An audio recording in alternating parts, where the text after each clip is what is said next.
1991 সালের 29 এপ্রিল প্রলয়কারী ঘূর্ণিঝড় ও জলোচ্ছ্বাসে লণ্ডভণ্ড হয়ে গিয়েছিল চট্টগ্রামের সীতাকুণ্ড সহ বিস্তীর্ণ উপকূল।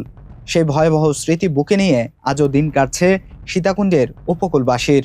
তবে দুঃখের বিষয় হলো, সেই ধ্বংসযজ্ঞের ৩৫ বছর পেরিয়ে গেলেও সীতাকুণ্ডের ভাটিয়ারি ইউনিয়নের মির্জানগর জেলেপাড়ার এলাকায় 1 কিলোমিটার বেড়িবাঁধ আজও সংস্কার হয়নি। লোনা জলের গ্রাসে হারিয়ে যাওয়া ভিটেমাটি আর স্বজনদের কথা ভেবে আজও হাউমাউ করে কেঁদে ওঠেন অনেকে। প্রায় ৬০০ বর্গ কিলোমিটার এলাকা লণ্ডভণ্ড করে দেওয়া সেই স্মৃতি আজও অম্লিন।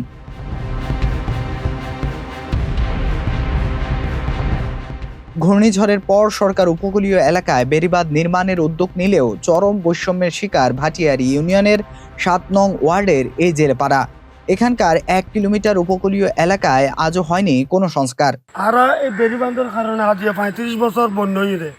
1 কিলোমিটার এই জায়গাখান বেড়িবাঁধ নৌযার কারণে আর পানি এলে আর শ্মশান দিন তো বান্ত দেওয়াল ভাঙে গিয়ে পানি বেকিনটুকু কিন্তু আর বাড়িতে আর খুব কষ্ট করি এই বেড়িবাঁধ এনের কারণে।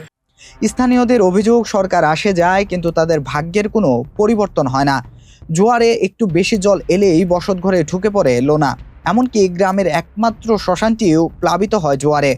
মৃতদেহ সৎকারের জন্য অপেক্ষা করতে হয় জল নামার।